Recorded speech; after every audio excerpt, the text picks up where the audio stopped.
This week in wrestling has been absolutely random. From people like Dominic Mysterio getting hit on again, to Nathan Frazier looking like a different breed in the ring, and of course, all of the random shenanigans that happened on Saturday night's main event. We also, a little bit later, talk about what happened on Raw last night, and I got some pretty interesting takes. Make sure to stick around, and I appreciate you for joining me.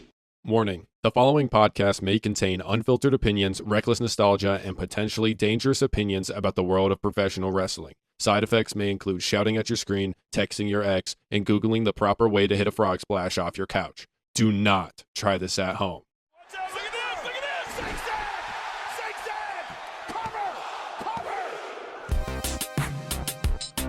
What is going on, guys? Welcome back to the Zigzag Wrestling Club. My name is Corbin, and thank you for joining me here today. Let's just immediately jump right in with probably the biggest news of the week. Dominic Mysterio cannot keep getting away with this. Let's talk about this. Rhea Ripley. Then all of a sudden it's Liv Morgan. And then Tiffany Stratton randomly was like, if I beat you, does he come with me? That's 3. Guess what? We just tacked another one onto the ring. This dude's got 4 rings, 4 championships. This is Max Verstappen. I have the shirt on. It's literally Max Verstappen level of game that Dominic Mysterio is displaying right now. By the way, he's doing all this with the real win, his wife. He's doing all this with an actual wife at home. If you guys didn't see, and if you don't know what I'm talking about, in a house show earlier this week, Paige was trying to get set up with the help of Brie Bella, and she basically talked about how Paige can show him around and they can have a really good time, if you know what she means. And Dominic, of course, said no, because he's got his Juanita at home.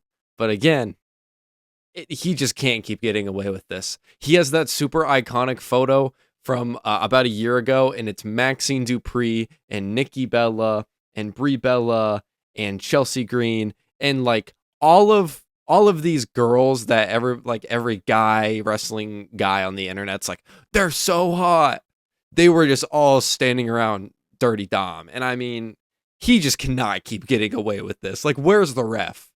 Throw a freaking flag on the play. This dude's just goated. We all need to take notes. Any guy out there that's like, oh, he doesn't deserve it, he's got his mullet. No, we just got to take notes, big dog. That was my fun little breaking news for the week. Let's just jump into SmackDown really quick before I actually talk about Saturday night's main event. I just have a few things I want to touch on. Of course, we get the stipulation. Sami and Gunther win. They're in at the SummerSlam match. So if I would have known this, I would never have picked Sami and Gunther to win, because I would have realized that we're trying to get Gunther versus Nick Aldis.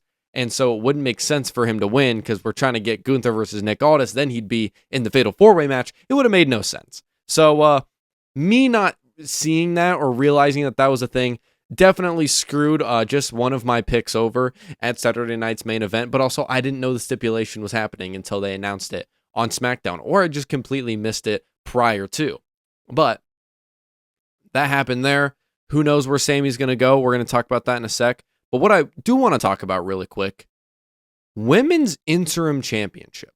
And I've seen a lot of things online. It's like, okay, we're going to have this interim championship till Rhea returns. What's going to happen to Rhea? Why isn't she vacating the title? Why isn't this and that and that? You know, everyone's got to complain about something. This is my opinion. I think that this is the best move they've made in a very long time. Like, the UFC has interim champs. Currently, if you don't keep up, in the heavyweight division, Cyril Gane, he's a French fighter, very good, but he likes to poke people's eyes out. He is currently the interim champion, while the real champion, I look like such a LARP. I'm totally a UFC LARP. I can't think of the actual champion's name. He looks like my friend from high school, funny enough. But so I just think the interim champ, heavyweight UFC champ. Let's make sure we find Tom Aspinall. I'm such a LARP. Oh my gosh, it's Tom Aspinall. So Tom Aspinall is the real champion, but the interim champ is technically the champion until that champion can return, and then they immediately fight each other. It's kind of like a number one contendership, but you take the roles as a champion until that person comes back from injury. The reason Tom Aspinall is the champion and it's not Cyril Gane is Cyril Gane in the match where they were fighting each other for the championship. Cyril Gane literally tried to poke his eye out, and Tom Aspinall had to go through surgery, didn't know if he'd ever fight again. Turns out, I think he's going to make his UFC re-debut, or he's going to make his return at some point this year, or maybe the beginning of next year, because the eyes are so important, and like if you see the video, it's pretty messed up. Like his entire knuckle goes into Tom Aspinall's eyes. It wasn't great, but of course they have interim championships. The thing that's great is you can still have a champion that's fighting, making money for the pay-per-views, but they're not actually the champion because they didn't actually beat the champion because they're hurt dealing with something. And this is what I think. I don't think it makes sense for, like, I'm just going to sadly use Finn Balor as an example. Finn Balor wins the championship, WWE Universal Champion, first time, beats Seth Rollins. It wouldn't make any sense for Finn Balor to make someone be the interim champ for like 14 months until he returned. Like, that doesn't make any sense. But if you wanted to do a thing like right now, I'm going to say this with Rhea Ripley. She's been out for about a month and a half now. They know she's going to make her return at some point within the next few months. Why not crown an interim champion until, 2 or 3 months go by and Rhea's back? She's only really going to be gone for, I think, from what I've heard online, tops 5 months, which seems like a lot. But realistically, we're already through almost 2 months of that. Crown an interim champion. We're going to get a great ladder match from these women. And also at the same time, once Rhea comes back, that's an instant person to fight with. And it's way better than, have them drop the championship and do all this. And it all just kind of gets whatever. Having an interim champion just makes it so we can still have a women's world champion. And they will be the women's world champion. It's just once Rhea gets back, the two girls will then duel it out to see who actually is the official and one and only champion. But being the interim champ is not like, you're second fiddle. It's, you are the guy, you are the girl until she comes back, and then you fight it out, and then you figure out who's actually top of the food chain. I think this is such a good idea. And this is like what should have happened if you remember at the beginning of this year. Dominic Mysterio should have done this. There should have been a men's intercontinental interim champion, because he was out with that rib injury for, I think, like 3 months, and they knew it like immediately. So why wouldn't you just had anyone like Rusev? Why didn't you have Rusev become the interim IC title champion? And then once Dom got back, they feuded. Dom ends up retaining the IC champ, and he's the only IC champ now. And then, of course, he'd end up dropping it to Penta just a little bit later. Like, you see what I mean? Like, the interim championships work way better than just like anytime someone's going to be out for 3 months plus, you're just like, okay, have them drop the title. You know what I'm saying? I enjoy this. I just absolutely love this idea. It makes such more sense. So much more sense. And it lets talent get more involved with the title, and you can have all these people circulating, which you guys know I like. And yeah, like I said, it's just like having the UFC interim champs. It makes sense. The champ won't be out for months on end. We can have someone replace the duties. It's great. They should have done this a long time ago. Apparently, back in 2020, NXT, the men's championship or men's North American championship, did this. And from what I know, or from what I saw, that's the only time they've done this. Maybe they've done it some other time and you guys are yelling at me. But this is just such a good idea. We need to implement this all the time. And I'm not saying that we should always have an interim champ while someone gets hurt. Like if it's a serious injury, like a Kevin Owens neck injury, like you shouldn't be the champion because you're going to be out for a year plus. That's whenever you should have to vacate the title. But this to me just makes sense. And of course, I kind of just mentioned it. The ladder match we're going to get out of this between whatever girls they pick is going to be fire. And I'm super excited because you guys know me. I'm a sucker for a ladder match. But it's going to be so entertaining to see these girls go out there and see what they can do, especially if we can get some new faces. Like right now, World Championship scene, we have no one. JC Jane, I guess, was kind of up there. So like JC Jane could get involved, even though she lost. Spoiler, but like JC Jane could be in there, like Tiffany Stratton, Jade Cargill, and Chelsea Green if you want to. And there's all these different people that can kind of come into this ladder match and just make it a really fun match. Even if you are just going to be like, just give it to Charlotte Flair, which is probably what they're going to end up doing. That's just before she's even qualified for the ladder match. That's just where my brain's going. It's like, who are they going to turn to give the title to? That's experience. I can hold it, can elevate, and do all this stuff. They think it's probably Charlotte Flair. So what do I think about Tiffany Stratton being the first qualifier for the ladder match? I think this is kind of odd. And the reason I think it's odd is because it's like, why wouldn't you have Tiffany get in like a U.S. title feud and, defend the U.S. title on a pay-per-view, on SummerSlam, one of the biggest of the year. And at this point, after I've seen the updated card, it's like, it might be better than WrestleMania from what I'm looking at. So I think having Tiffany Stratton qualify in the ladder match is fine because she's fantastic and she could be the double champ, the interim women's champion and the U.S. title holder. But like, that just doesn't really make any sense. I would have much rather seen JC Jane win just because she's not holding a title. She was already kind of floating around that Rhea Ripley scene, Rhea Ripley heel for her to face off against. Like, that kind of just made more sense to me. If they didn't have any plans for Tiffany Stratton to go out and, face off against Julia or Kiana James or Jade Cargill for the U.S. title, like, that's fine. But I would have liked to see JC Jane in there just because I felt like she was kind of the forefront to go against Rhea Ripley. Which heel turn had the biggest long-term impact on the WWE? I'm going to reach deep in my bag. I'm kidding. I'm just going to do the most basic one. It's got to be Hulk Hogan. Hulk Hogan turning heel and joining the NWO is probably the biggest heel turn and biggest event in general in wrestling as a whole. And just because once they saw how much people hated Hogan after that whole thing happened and he was now the big time bad guy, it was like, okay, we can kind of do this with just about anyone if we play our cards right. So I think that Hogan turning heel opened the door for more opportunities in the long run. And I think obviously like the NWO is one of the most well-known factions of all time. Hogan heel turn, dropping the leg, doing all this. It's like, that's just such a memorable moment for a lot of people. And of course that was before I was even born. But I think just looking back at that in general, I think it's something where you got to sit there and you got to look at it and be like, okay, if this didn't happen, where are we at?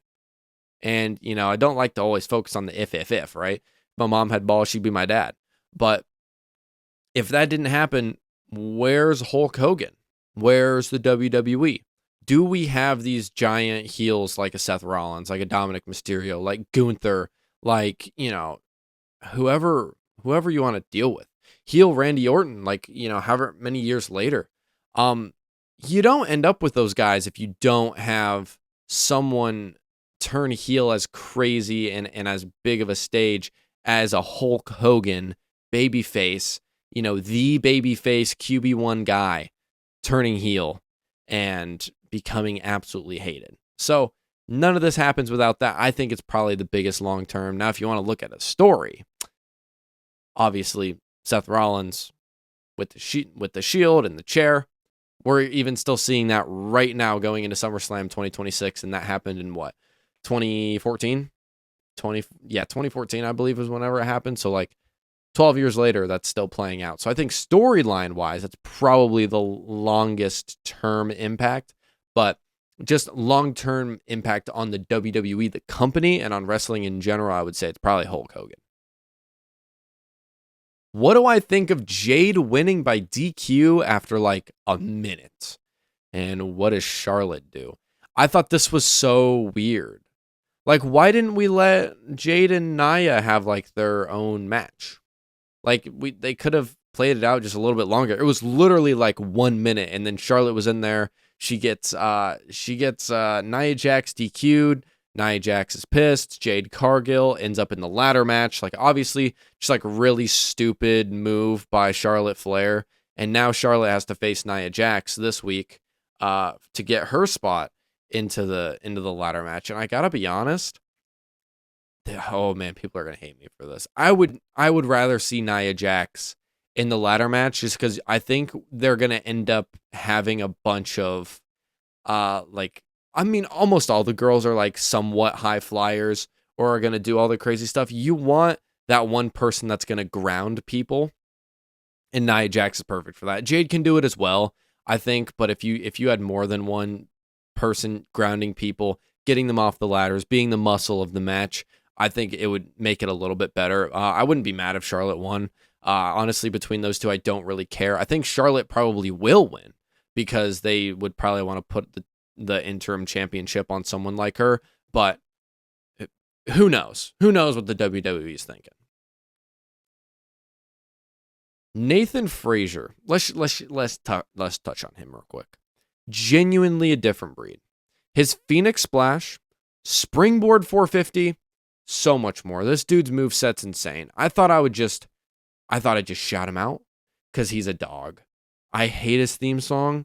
I've barely heard him talk, but damn it, is this dude good in the ring? He's like Neville. Like, I don't remember a single Neville promo. I don't remember him even touching a microphone, but my goodness, could that dude wrestle? What do I think of Braun Breaker originally being picked to win the Royal Rumble this year? Probably the biggest thing that has come out of WWE Unreal, which after I watch all of it, I'll come on and I'll give my thoughts on it, which, by the way, I love Unreal. I love seeing the behind the scenes stuff. For me, I didn't get to grow up with like that super deep, rich, like kayfabe, like, oh, like, no, of course it's real. And this is like, I like seeing how the show is put together, how, someone files off the chain for Mark Henry, but doesn't actually do it. And then he has to pull the chains off by his, bare hands. And that's actually real. So that was actually a pretty bad example that I could have given. But like, I like seeing the interworkings. Like, we got to see in Unreal last season how Chelsea Green won her US title, which she's the best part of that show, by the way. She's absolutely perfect to be like one of the forefront people for that show. And to see Chelsea talk about with, I believe it's Hurricane Helms and of course freaking Michael Hayes. Boo! Boo! Everybody boo. But Michael Hayes, of course, being there and being like, him and Hurricane Helms are like, you know what? You're going to beat Meechin with a leg drop. And she's like, well, why would I do that? And he's like, because Hulk Hogan, leg drop. It's like, yeah. And she's like, no, I'm not doing it. And finally, we end up seeing her argue with him. And finally, she ends up winning the U.S. title with the Unprettier to become the first ever women's U.S. champion. And so I do think it's so interesting to see like the inner workings. And for me, that's like half the fun. Half the fun for me is seeing how everything gets made and how the show's put together. And, oh, how did Seth, walk around on crutches for all this time? And he convinced everybody around them except for this teacher and like, all the stuff like that. This season, though, Braun Breaker originally was picked to win the Royal Rumble this year. I wish Braun Breaker would have won the Royal Rumble instead of Roman Reigns. And it's not because I don't like Roman, and it's mostly because having Roman Reigns win immediately is just like, yo, bloodline goy slop. And it's like, no. It's like, we don't need this slop again. We've ran the course of the bloodline. I'm fine with doing this 3-on-3. I'm actually enjoying the 3-on-3 stuff that they're doing, moving into SummerSlam, with LA Knight and Royce and Solo. But I think that if Braun Breaker would have won the championship, it just would have been like a breath of fresh air. It's definitely more of a stretch. It's more of a risk on WWE's part. If you pick Roman, it's like that's the safe bet. But the thing is like Braun Breaker wins, you get a new champion, new feuds, new people he can work with. I just think it would have been so much more fun. And with Roman winning, it was kind of like okay, he's going to start up the bloodline again. Wah. Like, and there's nothing we could have done about it. So the fact that he was like originally picked and now he's kind of just like been stuck in the vision vortex, and he's kind of just lost and he's kind of like third wheeling almost in the vision, but behind Austin Theory and Maxine Dupree is pretty sad. So I wish he would have won the Royal Rumble. It's crazy to know that he was originally picked to win. I haven't actually seen the episode yet, so I don't know like what all the inner workings of that are. Like if he was originally told like a month earlier, like, hey, you're winning the Rumble, and then obviously plans changed due to Roman coming back, like that would suck. Saturday night's main event. This was probably the best Saturday night's main event in my opinion. I feel like usually it's just a whole bunch of random slop and random matches thrown together that don't ever really mean anything, but these actually seemed very meaningful. Let's kick it off with JC Jane helping Laney Reed and Fallon Henley win the tag team championships. Ding dong, the witch is dead. Bree and Paige, you guys were fine. You guys were whatever. I am so happy we are putting the women's tag titles on some new blood and some upstart girls. Like I'm so excited for Fatal Influence. I think they're all fantastic, but Laney Reed and Fallon Henley, like they've just been doing such a good job, and to finally see them get the payoff after so long, and it hasn't even really been that long. They've been on the roster for 4-5 months or something like that. I just thought the Brie Bella and Paige stuff just got too repetitive, and they were winning in weird ways. It was always like, oh, a roll up, no way, distraction by Brie, roll up, and like it was just it just got boring for me. And those two, like, I don't hate them, but they're just not really my favorite in general. I do love Paige's theme song, though. It's a banger.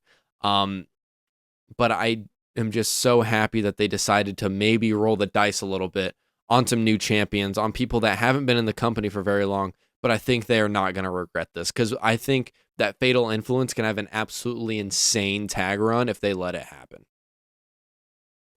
JD McDonough versus Danhausen. This match was so freaking funny. I don't care what anybody says. You have Dom out there rubbing the Knicks jersey on his butt and on his shoes and like doing all this stuff. And then of course we get to this moment where Dom pulls out not the ladder.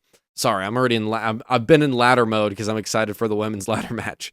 He pulls out the table. What's on it? The mini Housens, but it doesn't matter because JD and Dom lay waste to the mini Housens, like throw them into the barricades, kick them across the floor, doing all this stuff. Like this was like, I thought it was so fun just to see that happen. And of course, even if you took away like the gimmicky stuff, JD and Danhausen actually put on like a fairly solid match. And I know like about 75-80% of it was all like a gimmick and like fun stuff, but like even just the in-ring stuff, and then JD getting him out onto the outside and throwing him into the barricade, and Danhausen giving good sells and all this stuff, like even that was very good. And of course we get to the ending. The Black Cat turns out to be Carl Anthony Towns, which was so great. I thought it was because it was the cat. You guys get it. It was kind of just a fun little pun. And he hits 2 giant choke slams onto the Judgment Day. And, of course, Danhausen hits the Triple D after that and wins the match. So, sick. I didn't really have any complaints about it. And I know there are people that are like, oh, celebrity involvement again. It's like, we all knew someone was getting involved with this match. Like, if you didn't mentally prepare yourself, then that seems like a you problem, not on us or the WWE. And obviously, all of this was kind of just a one-off. You just wanted to go into New York and use the Knicks players and celebrate and do all that stuff. Like, I get it. And it makes sense because Danhausen literally cursed the Cavs, uncursed the Knicks, and basically left an easy win to the Knicks by uncursing them. And he also beat Argentina. Danhausen himself beat Argentina in the World Cup finals. I don't even watch soccer, but I just know he cursed Argentina and they lost. So another win for Big D. Lyra's heel theme song and just the whole match in general is what we're gonna touch on next. I like her theme song. Obviously, like, people are like, oh, she got deaf rebelled. It's like, no. She got her theme turned into a heel theme song because she's a heel now. You can't have her walk out and people are doing the dun dun dun, whoa, dun dun dun, whoa, dun dun dun, whoa. Like, you can't do that anymore. She's the bad guy. You can't have the woo theme song. If Jey Uso were to turn heel right now, guess what? You wouldn't be Yeetin anymore because they'd get rid of it. And don't say it's like, oh, they're deaf rebelling it and it sucks. It's like, it doesn't suck. It's kind of a banger. And it's just cool to see them actually like care about giving someone a quality theme song that can also be used as a heel theme. And now she has two. So anytime she goes back face, she can use her original. And then whenever she goes heel, she can use this one. Or, whatever they end up doing in the long run. But I think it fits her character really well. It's a remix of her original theme. I always like those. And I thought this match was fantastic. And I'm going to be honest, just talking about the match, Lyra Valkyria getting split open, she either got split open or she just got a bloody nose or whatever. I mean, it just made the hate emotion in this match so much better. And this whole like evil, psycho, drunk, drug addict character she's been playing is great. I thought it was fantastic. She debuts a new submission finisher, ends up beating Bayley with like this crazy, it's a rear naked choke, but she just does it like while she's kind of like laying on the person. Thought it was really cool. I haven't really seen anybody do that in the WWE, and it looks really vicious. And, of course, she ends up beating Bayley. She makes her tap out, and then she ends up hitting the Nightwing onto the steps on the outside, and it looked brutal. That's the way you establish a new heel.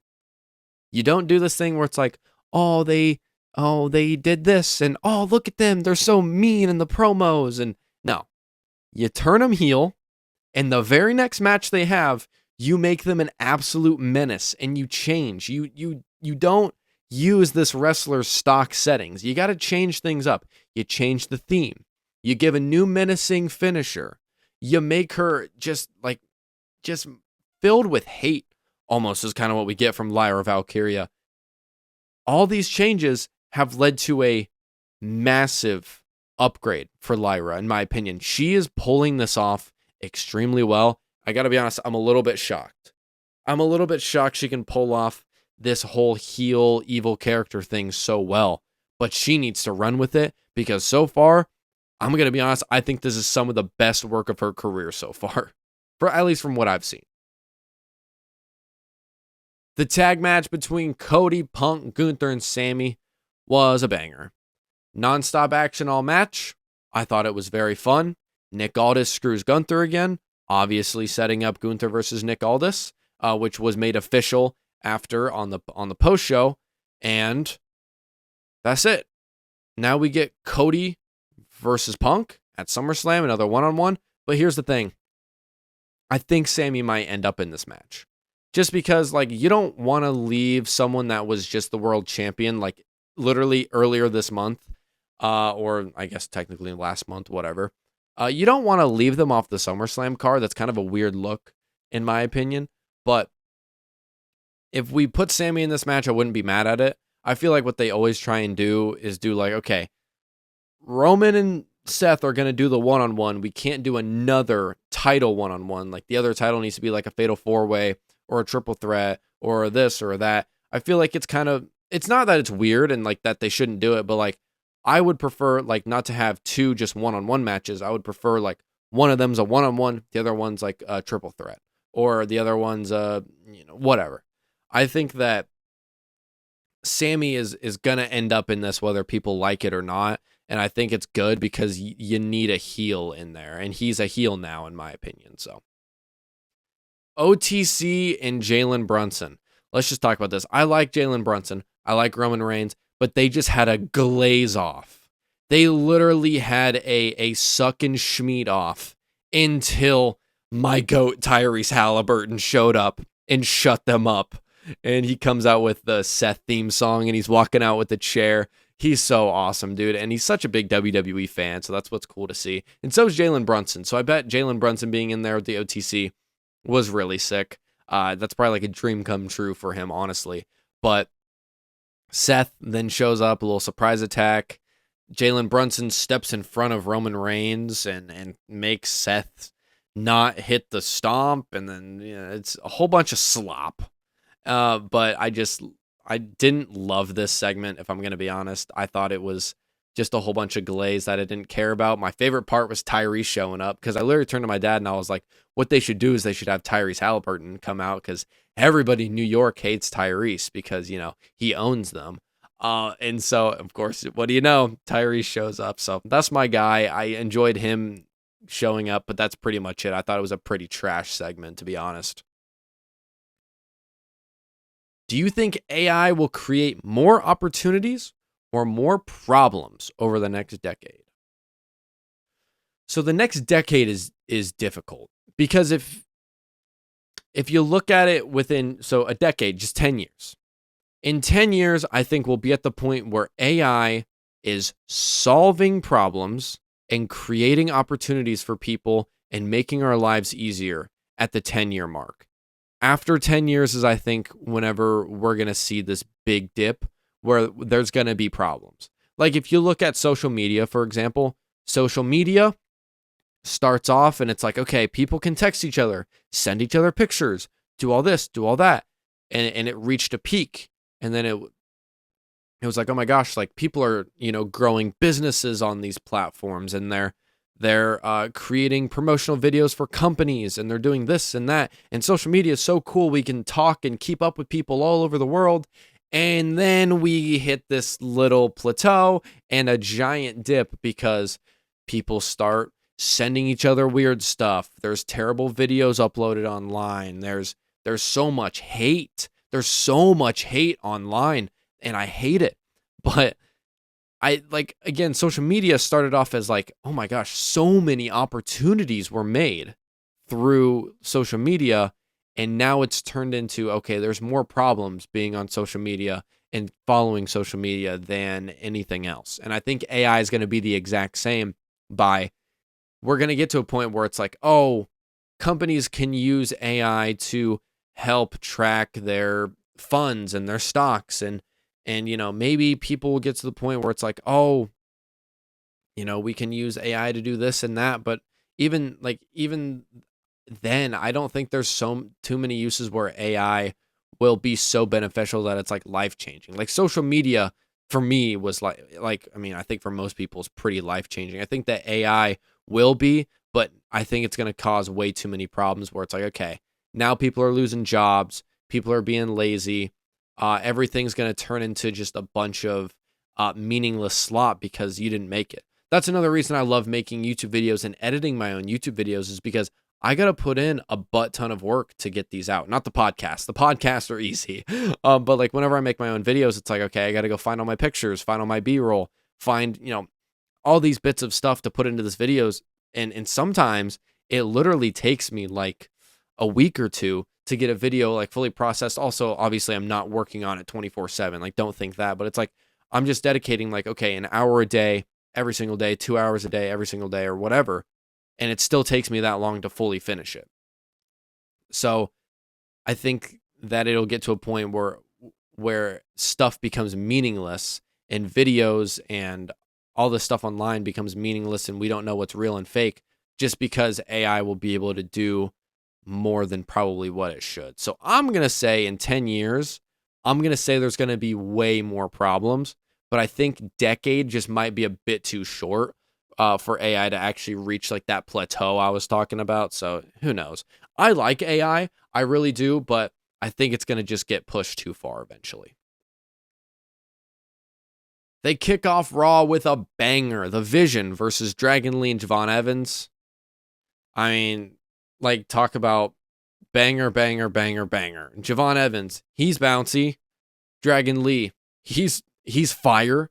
You got the Vision, who's bringing the pressure. The pressure, as Austin Theory were to say. And of course, Braun Breaker probably should have been world champion by now. But I digress. We already talked about that. But we knew this match was going to be good. Alpha Academy comes out. They try and rescue Javon and Dragon after the match. The Vision destroy them. And now next week, we're getting Vision versus Alpha Academy for the tag titles. But I think it's going to end up being at SummerSlam. I think maybe Vision gets DQ'd, something like that. Alpha Academy calls them out, and we're going to get Vision versus Alpha Academy at SummerSlam. Maybe in like a tables, ladders, chairs type thing. No DQ. That would be pretty sick. But if you want to talk about the Vision and Alpha Academy, Maxine, you got to chill. Because you got to chill right now. Like last week, I think she got the call. Liv Morgan talks about this in an interview where you get a call whenever you're a girl in the WWE, and it's like, okay, we think Maxine needs to grow up. Like Maxine needs to grow up now. Like it's time for your character to grow up. And Liv Morgan talks about where she was like, well, I don't know what that means. It means you got to dress more, what did I say last week? Lita-ish. You got to dress more Lita-ish. And Maxine must have just gotten that call because it's unbelievable, right? Like, I don't even know what to say. Online, people have been absolutely unbelievable with the stuff they're posting. They post the Booker T meme where he's like looking at a phone, like all crazy like that. And it's like, is this good for Maxine? Is this bad for Maxine? Because I think Maxine, the person, probably hates this, but so Sydney Smeargle or whatever her name is, or Sydney Luke, because she's married woman, by the way, let's shout that out. But Sydney Luke probably doesn't like that she has to dress kind of skanky, but Maxine Dupree, the character, I think is going to benefit from dressing like this and acting like this because people are starting to actually hate her. And originally people didn't like Maxine, I think almost because of jealousy, because it's like, okay, Maxine is shown to be a very nice person off screen. Obviously, she's attractive. And usually what happens, and I know from experience because I'm an absolute stud, usually what happens is people will see that you are attractive and people like you and you're a nice person. They think, oh, you're enemy number one. And I think that's something that's going to happen with Maxine. And I think that is what's happening is people are seeing how cool she is and how attractive she is, and she's showing herself off, and she's got Austin Theory, who's the pressure, and they're going to become jealous of Maxine Dupree. And that is kind of what she could play into. So I think it's like fine that she's dressing like that. But whenever she came out, it was like a flashbang just went off. I was like, when have you ever dressed like that? I don't know. I just thought I'd point it out. Solo Sikoa proposes that he could help Seth against the rest of the bloodline at SummerSlam. Kind of caused like an issue. LA Knight was like, well, why are you going out and helping? Said you're going to help out Seth against that doesn't matter. Shut up, LA Knight. I like this. Obviously, the bloodline's going to get involved in Roman's match. And if Solo can kind of stand with Seth Rollins against the bloodline, I think that's a really cool dynamic because obviously Solo is the good guy that is standing against the evil bloodline. And I will not be gaslit into thinking he's not the good guy. And I think it's really cool that him and Seth are kind of like teaming up, and Solo's teaming with two faces, LA Knight and Royce Keys, against the rest of the bloodline. And I think this whole dynamic they're working on, even though I did just say I don't like them just like reusing the bloodline stories, but they have made it work somewhat. The problem is that like we've just seen all of this before, but I'm not mad at it. I'm more mad for other people because I didn't necessarily get to catch all of the bloodline stuff. So for me, it's fairly fresh, but I know for other people, they don't like it. I still would have rather seen Braun Breaker as world champion just to kind of double back to that. But I'm not mad at this whatsoever. They actually showed Dean Ambrose on Raw. Usually what they do is they crop him out. They always crop him out and you can always see like a third fist, but you never see his face. They actually showed him. And I don't remember the last time they actually showed Dean Ambrose on Raw. And I'm not going to do the thing that everybody does where it's like, oh my gosh. Wait, can I do this? oh my gosh, he's returning, Dean Ambrose. Oh, it's a sign. No, it's not a sign. It's them just showing a wrestler they used to have, and they don't have him anymore. I think it's cool that they're not just pretending he's not there. I think that it's dumb that they were for so long like, oh man, we got to crop him out. Like, he wasn't such a big, important player in the Shield and in the story of Roman Reigns and Seth Rollins. So I think there's no reason to not have him in the video packages unless there was something where it's like Jon Moxley was like, could have copywritten them for using his face or like something like that, or AEW could have been mad at them. I don't know what it was, but I do think it's cool that they finally showed him. I do not think he's returning. I honestly don't know if he will ever return back to WWE. And so kind of cool that we get to see him on Raw for the first time in such a long time. If you could have a dinner party with any 3 people living or dead, who would you invite? Jeez. I'm going to do... Okay. Should I keep it WWE themed or no? I don't think I am. The first one, though, legitimately, I'm probably going to invite Dominic Mysterio. I think that he would just be the absolute chillest dude to just hang out and get food with. And he's such a foodie, so it was like, it kind of just works out. So I'd say Dirty Dom would be my one. Another living or dead person. What if we went dead person on this? What if we went like the easiest one is just to say like God. Like, and that would probably be like, that would be my number one pick, but I'm going to refrain from that because it's like, you know, if it was a 4-person lineup, God's right there, but God's always invited to the dinner and he's just going to show up whenever he wants. So, and he's always there to begin with, but someone who's dead is who I want to go with next. Do you know what name is sticking out in my head right now for no reason at all? Ulysses S. Grant. And if you guys don't know who that is, he was the the North war general that helped basically win the Civil War. He won the Civil War, but people didn't like him because he was a very controversial alcoholic type of leader.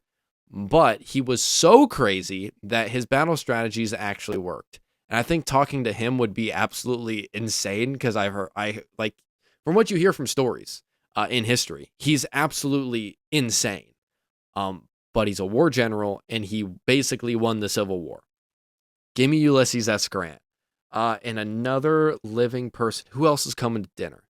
What like famous person maybe would I want at dinner? We got Ulysses S. Grant. We got Dirty Dom. What if we got like, I don't know.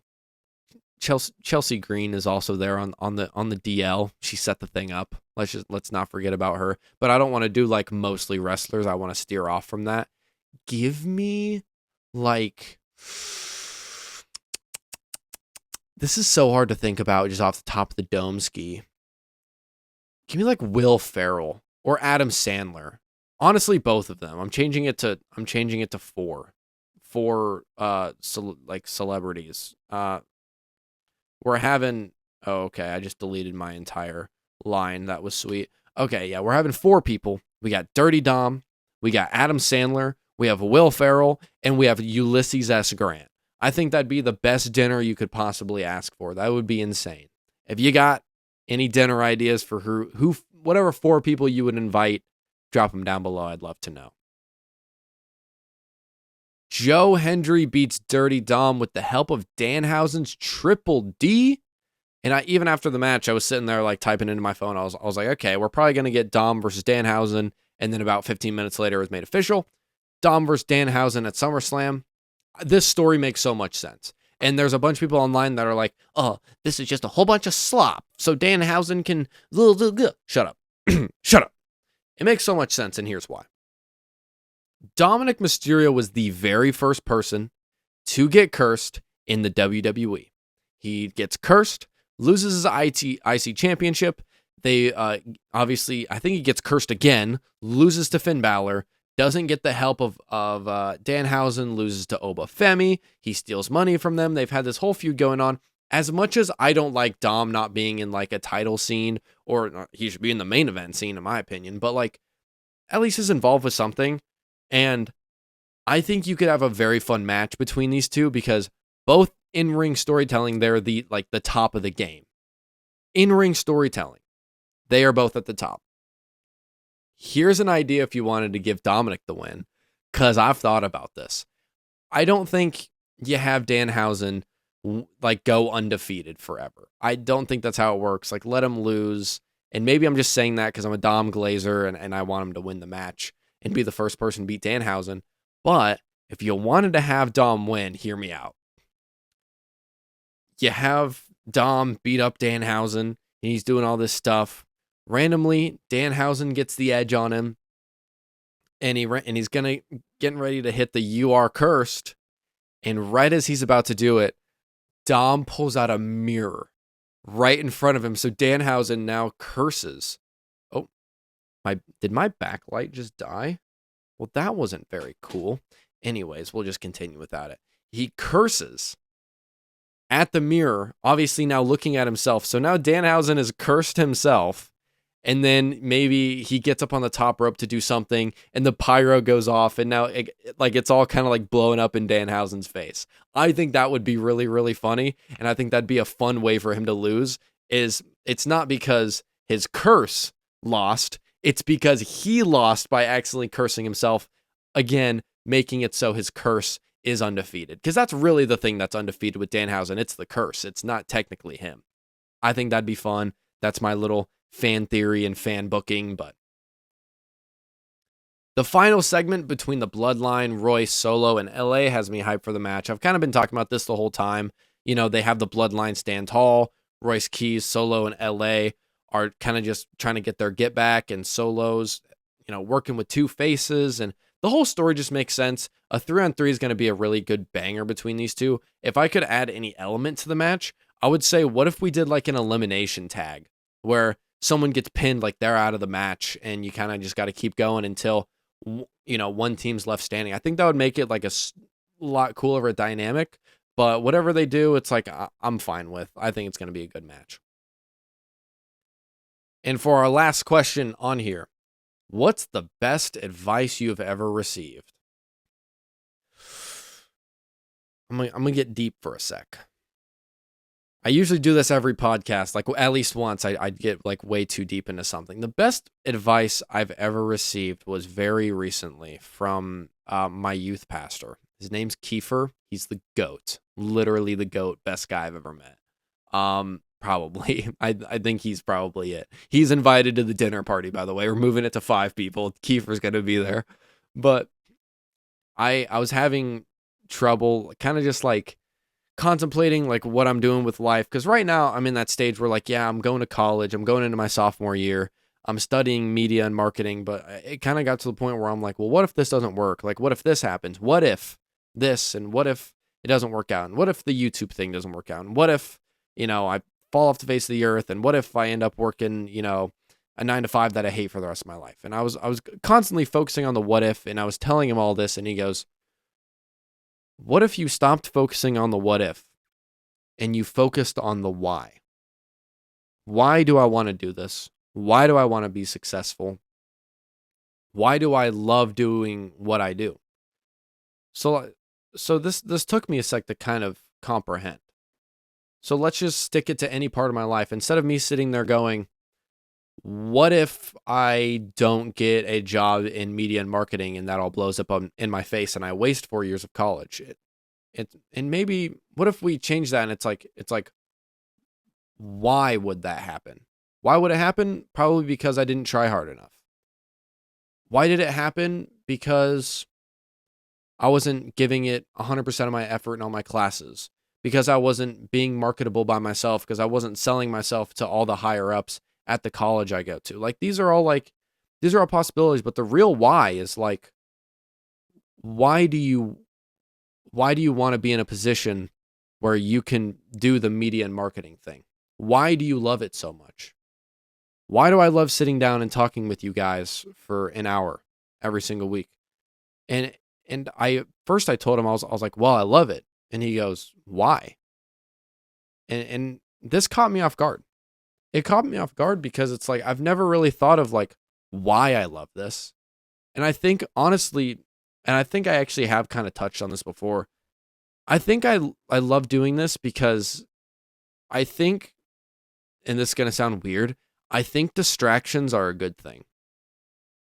The whole concept of distracting sometimes gets taken kind of advantage of, because it's like, if you're distracting someone, it means like they're not focused on what's going on. Well, for some people, they have a life or they have a situation where they're too young to be focused on the certain situation they're going through. Parents getting divorced, things are getting messy. A kid doesn't need to be focused on that. I would much rather a kid be focused on me and a stupid WWE video. And hopefully, like through me, they're sitting down every Monday and Friday and maybe a PLE, and they're able to sit down and just be like, okay, maybe all this is going on right now and it's tough. But what if I could, but not what if, because I don't want to get into that. But I can sit down for 2 hours, Monday, Wednesday, I guess Wednesday if he wants to listen to the podcast, maybe. Monday, Wednesday, Friday, maybe a weekend where you can just sit down and watch some wrestling. And hopefully I'm just that gateway into kind of giving them like a safe space to kind of be themselves and watch what they want and just sit down and just kind of calm down for a little bit. That's the why. That's my why. Another why is that I want to be successful. And why do I want to be successful? Because I want to be able to feed my wife and kids whenever I get to that point. I want to be able to do fun things whenever I grow up. I want to be able to go, like, even the dumb things. It doesn't have to be like all this like deep emotional stuff. It can be like, why? Why do I want to be successful on YouTube and podcasting and all this stuff? It's like, why? Because I want to go to WrestleMania. I want to go to tons of PLEs. I want to be able to interview wrestlers down the road, do something like that. That's my why. Why am I doing this? Because I love it. But why do I love it? That's something you kind of got to answer for yourself. So if you're going through something right now where it's like, I don't know, whatever you do, why do you do what you do? And just think about that. And whatever you say, and just ask yourself why one more time. Oh, right now I work at a car dealership. Why? Because it's the only job I have. Well, why is it the only job you have? And kind of just piggyback off there. And why do you work? Why do you go to work every day? It doesn't, and it's not supposed to be a bad thing where it's you're like, oh my gosh, like I should have worked harder in college and I should have done this, and oh, I should have listened to this person and I really messed up. It's like, okay, but a why doesn't have to be like, okay, I've made mistakes in the past. A why can be like, why do you put on that suit and tie and go to a dealership every single day? Why? Because you're trying to provide for yourself. You're trying to move up. And what happens whenever you do move up? What's your why then? Your whys change. So that's kind of the best advice I ever received is stop focusing on the what if this happens. Focus on the why is this going to happen? Why will this happen? Kind of just makes your outlook on life and what you're doing so much better. And ladies and gentlemen, that is the final question on today's video podcast. I don't remember what it's called. It can be whatever. If you've been watching me on YouTube, do me a favor, make sure you like, subscribe, maybe hit that little bell if you're feeling like it. If you're watching on Spotify or Apple Music, make sure to follow the podcast, rate the podcast. Really helps me out. I want to thank you guys for joining me here today, and I hope you have a wonderful day.